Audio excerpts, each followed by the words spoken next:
Hello बच्चा लोग। पिछले लेक्चर में हम लोगों ने पढ़ा था बॉन्ड क्या होता है। जनरल लेक्चर था ताकि आप लोगों को इंट्रोड्यूस कर सके। हम लोग पढ़ने जा रहे हैं 11th का पहला चैप्टर। नाम है some basic concept of chemistry. Some basic concept of chemistry में आप सारे बेसिक कॉन्सेप्ट्स पढ़ेंगे, मतलब 7th 8th 9th 10th इन पोर्शन में जो भी आप पढ़ के आए हैं उनका रिवीजन हो जाएगा। और मोल कॉन्सेप्ट ये इसी चैप्टर में इंट्रोड्यूस हो जाएगा। हम लोग इस चैप्टर की शुरुआत करेंगे बिल्कुल बेसिक लेवल से। इतने उस लेवल से शुरुआत करेंगे कि अगर आपने 7th 8th में बहुत ज्यादा ध्यान से नहीं भी पढ़ा है, मान लो किसी वजह से रह गया, कई लोग 7th 8th कोरोना के टाइम से गुजार के आए हैं, तो उस टाइम पर तो पढ़ाई ठीक से हो नहीं पाई, तो उसकी परवाह करने की जरूरत नहीं है। कोशिश हमारी बिल्कुल ऐसी रहेगी कि आप 8th 9th में अगर आपने बहुत ज्यादा ध्यान से नहीं पढ़ा है तो फिर भी जो भी पढ़ाया जाएगा वो समझ आएगा बिल्कुल बढ़िया से। तो हम लोग स्टार्ट करेंगे some basic concept of chemistry और इसमें सारे बेसिक कॉन्सेप्ट के बारे में पढ़ेंगे। और बेसिक कॉन्सेप्ट को पढ़ते टाइम हम लोग 8th 9th 10th के उन सारे कॉन्सेप्ट्स का रिवीजन करेंगे जो हमारी बुक्स में हमारे सिलेबस में पहले से थे। उसके साथ जब ये बेसिक कॉन्सेप्ट कंप्लीट होंगे तो इसी चैप्टर में मोल कॉन्सेप्ट, स्टोकियोमेट्री और बहुत सारे क्वेश्चंस जो जेई और नीट में आए हुए हैं और भी कंपटीशन से रिलेटेड जो क्वेश्चंस हैं, बोर्ड के क्वेश्चंस हैं, वो सारे क्वेश्चंस इसी में आ जाएंगे। इसका मतलब बेसिक लेवल से लेकर के एक अच्छे लेवल तक हम लोग इस चैप्टर को पढ़ेंगे। तो आज ये पहला लेक्चर है, आप बहुत ध्यान से पढ़िएगा और कोई भी लेक्चर आप स्किप ना करिएगा, मिस ना करिएगा। एक बात मैं कह सकता हूं कि जो भी मैं पढ़ाऊंगा वो आपको समझ आएगा, इस बात की मैं गारंटी ले सकता हूं। बस ये है कि आप कोई भी लेक्चर बीच में मिस ना करें। तो हम लोग शुरुआत करते हैं, स्टार्ट करते हैं some basic concept of chemistry. Okay, देखिए some basic concept of chemistry, इसमें कुछ टॉपिक्स हैं जिन टॉपिक्स को हमको पढ़ना है। जैसे कौन कौन से टॉपिक हैं? बेसिक्स ऑफ केमिस्ट्री, केमिस्ट्री में जो बेसिक्स चीजें हैं, जो भी केमिस्ट्री के बेसिक हैं वो सारी चीजें इसमें पढ़ेंगे। एटम्स एंड मॉलिक्यूल क्या होता है, मोल कॉन्सेप्ट क्या होता है, स्टोकियोमेट्री का क्या सिस्टम है। तो 4 टॉपिक इसमें मेन है। 4 टॉपिक, इसमें सब टॉपिक बहुत सारे हैं। 4 टॉपिक को हमने इस चैप्टर को 4 टॉपिक में इस चैप्टर को डिवाइड किया है। इस पूरे चैप्टर को 4 टॉपिक में डिवाइड कर दिया। इसमें कई सारे सब टॉपिक हैं जो धीरे धीरे आते जाएंगे। बेसिक्स ऑफ केमिस्ट्री में क्या पढ़ेंगे? बेसिक्स ऑफ केमिस्ट्री में पढ़ेंगे कि कोई भी सब्सटेंस है, सब्सटेंस क्या होता है, बना किससे है, तो आ जाएगा atom and molecule. Atom and molecule में डिफरेंस क्या है, मॉलिक्यूल क्या होता है, एटम क्या होता है। मोल कॉन्सेप्ट में आप जो चीजें पढ़ेंगे वो मोल से रिलेटेड है। आपको थोड़ा बहुत पता भी होगा कि फंडामेंटल प्रॉपर्टी 7 है और उन 7 में एक फंडामेंटल प्रॉपर्टी है अमाउंट ऑफ सब्सटेंस, और उस अमाउंट ऑफ सब्सटेंस की जो यूनिट है वो मोल है ना। स्टोकियोमेट्री, रिएक्शन से रिलेटेड जो चीजें हैं उनके बारे में भी बात करेंगे। तो बहुत मजेदार ये लेक्चर होने वाला है। स्टार्ट करते हैं, हम लोग आगे बढ़ते हैं, देखते हैं। कह रहा है यूनिवर्स, जो कुछ भी है हमारे जहन में या आसपास जो भी है वो सब यूनिवर्स है। हालांकि केमिस्ट्री की लैंग्वेज में जब आगे पढ़ेंगे थर्मोडायनेमिक्स, तो उन्होंने पूरी जो भी यूनिवर्स है इसको 2 सिस्टम में डिवाइड किया है। हालांकि यहां पर हम उसकी बात नहीं करेंगे। यूनिवर्स, ये जो भी है ब्रह्मांड, ये यूनिवर्स है ना। अगर हम इसकी बात करें तो इसमें 2 चीजें हैं। कौन कौन? कह रहे हैं यूनिवर्स में 2 चीजें हैं, एनर्जी और मैटर, है ना। एनर्जी और मैटर। एनर्जी क्या है? एनर्जी क्या है?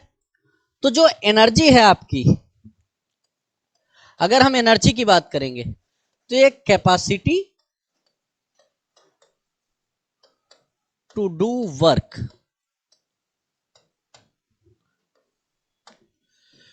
किसी भी काम करने की जो क्षमता है, कोई भी ऐसी चीज है।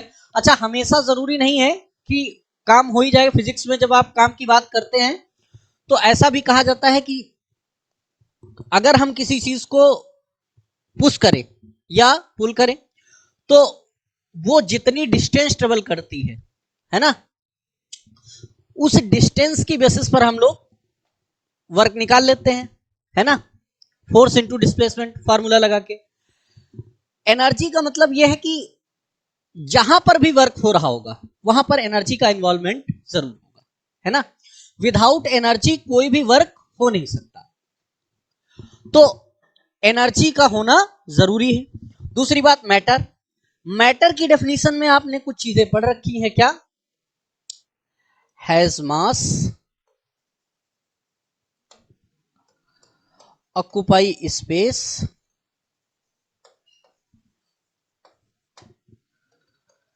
And perceived by our senses, by our senses. ये तो बहुत बेसिक डेफिनेशन है, आपने बहुत छोटी क्लासेस में पढ़ी होंगी। तो मैटर की ये 3 स्पेशलिटी है ना।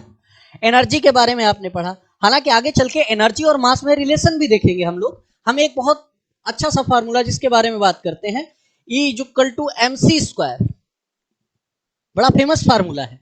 अच्छा, यही E इक्वल टू एनर्जी जब आप पढ़ेंगे एटॉमिक स्ट्रक्चर में तो एच म्यू भी आ जाएगा, H mu equal to H C upon lambda भी आ जाएगा। मतलब आप ये एक कह सकते हैं, जब आप पढ़ेंगे तो आपको ये समझ आएगा, मास और लेमडा, लेमडा वेव की प्रॉपर्टी है ना, मास वेव मतलब एनर्जी, और मास जो है वो मैटर की प्रॉपर्टी है, और दोनों एक ही फार्मूले में रिलेट हो गए, है ना, मजेदार बात। तो इसका मतलब एनर्जी और मास एक दूसरे से रिलेट करते हैं, है ना। तो इनको आपस में इंटर कन्वर्जन की बात आती है, लेकिन वो सारी चीजें हम लोग एटॉमिक स्ट्रक्चर में पढ़ेंगे। बस अभी एक चीज समझ लेते हैं, यूनिवर्स को 2 हिस्सों में डिवाइड किया, एक तो एनर्जी और दूसरा मैटर। एनर्जी क्या है, ऐसा कोई भी कॉज जिसकी वजह से वर्क होता है, या आप ये कह सकते हैं कि जो भी वर्क होता है उसके पीछे एनर्जी का होना जरूरी है, विदाउट एनर्जी कोई भी वर्क हो ही नहीं सकता, है ना। दूसरी बात मैटर, मैटर के बारे में आप जानते हैं, मैटर क्या होता है, मैटर के बारे में बहुत बेसिक क्लासेस में 8th 7th में, बिल्कुल सही, क्या बात है, बहुत अच्छा जवाब दिया। कह रहे हैं हाँ, has mass, occupy space and perceived by our senses. Mass हो, कुछ स्पेस ऑक्यूपाई करता हो, है ना, और हमारे सेंसेस के थ्रू परसीव होता हो। तो ये बेसिक डेफिनेशन हम लोगों ने पढ़ी। मैटर के अपने कंपोनेंट्स हैं जिनके बारे में हमको पढ़ना है। एनर्जी के बारे में हम इस चैप्टर में बहुत कह सकते हैं कि इसको हम इग्नोर करके ही चलेंगे, क्योंकि एनर्जी के बारे में इस चैप्टर में बहुत ज्यादा हमको नहीं पढ़ना। हालांकि बीच बीच में रिएक्शन में कुछ हो सकता है, जब आप रिएक्शन के बारे में पढ़ेंगे तो केमिकल एनर्जी का जिक्र आएगा, तो हमको नेचर डिसाइड करना होगा, एंडोथर्मिक है एक्सोथर्मिक है, लेकिन और कोई ज्यादा कैलकुलेशन जैसी कोई चीज नहीं, रॉकेट साइंस यहाँ कुछ नहीं है। मैटर के बारे में बहुत चीजें हैं, बहुत डिफाइंड चीजें हैं। मैटर के बारे में आप न्यूमेरिकल भी लगाएंगे, रिएक्शन भी देखेंगे, कैलकुलेट भी करेंगे, एटॉमिक मास भी कैलकुलेट करेंगे, और मोलैरिटी के बारे में भी पढ़ेंगे। मतलब मैटर के बारे में तो बहुत कुछ पढ़ना है। एनर्जी के बारे में इस चैप्टर में कुछ खास नहीं पढ़ने वाला है अभी। हाँ, अगला चैप्टर आएगा स्ट्रक्चर ऑफ एटम, उसमें बहुत चीजें हैं एनर्जी से रिलेटेड पढ़ने के लिए। तो हम लोगों ने पढ़ा यूनिवर्स को 2 हिस्सों में डिवाइड किया, एनर्जी और मैटर, है ना। जब आप थर्मोडायनामिक्स पढ़ेंगे तो इसी यूनिवर्स को 2 सिस्टम में फिर 2 हिस्सों में फिर डिवाइड करेंगे, सिस्टम एंड सराउंडिंग।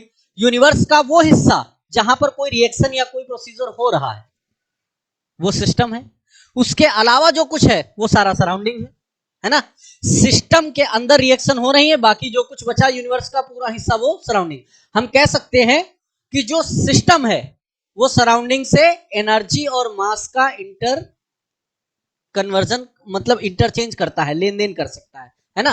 तो वो थर्मोडायनामिक्स की बात है। यहां पर हम लोग बात करेंगे क्या, एनर्जी और मैटर। मैटर के बारे में हमको डिटेल में पढ़ना है। बढ़ते हैं आगे।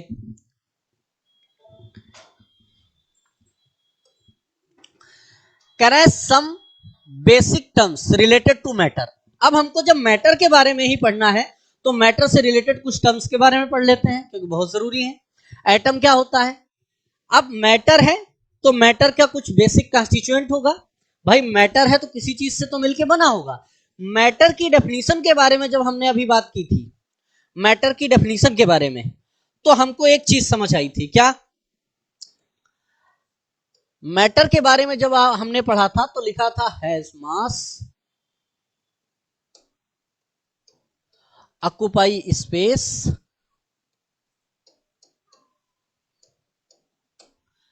And perceived by our senses.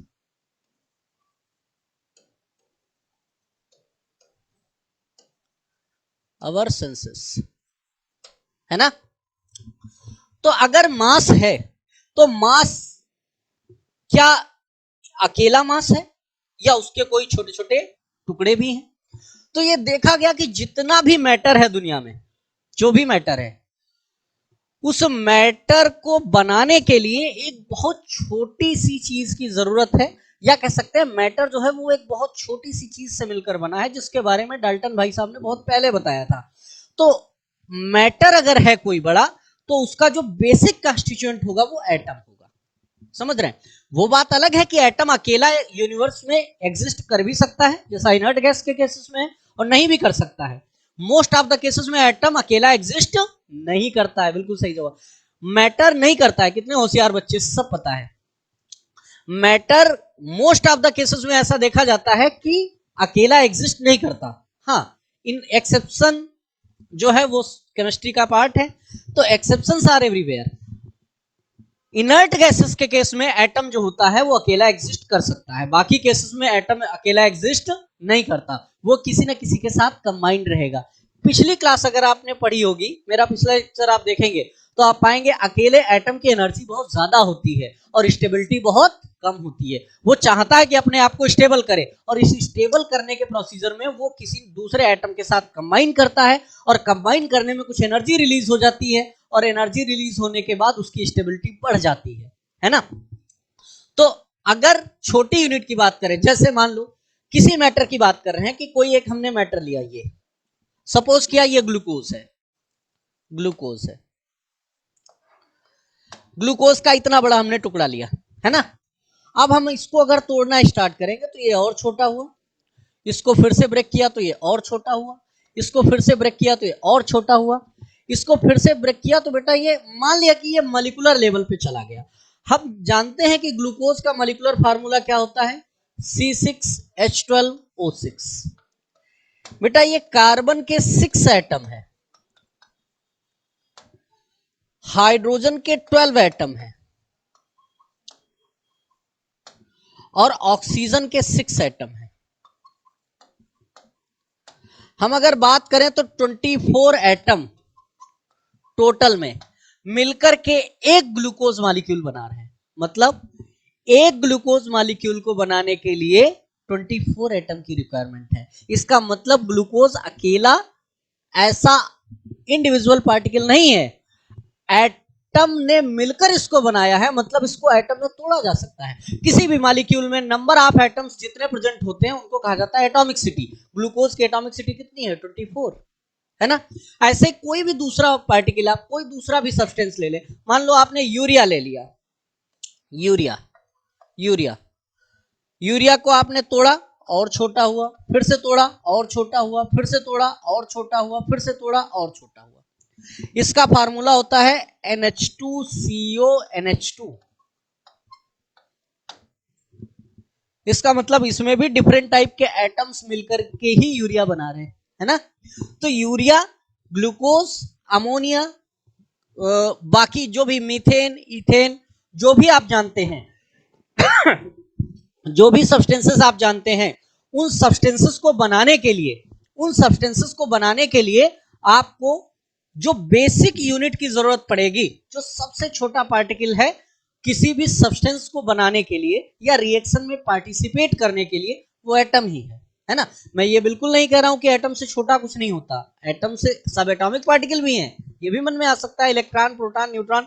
लेकिन किसी भी मैटर को बनाते टाइम रिएक्शन में पार्टिसिपेट करने के लिए एटम से छोटा पार्टिकल रिएक्शन में पार्टिसिपेट करके कोई प्रोडक्ट बनाने की कैपेबिलिटी में नहीं होता। समझ पा रहे हो?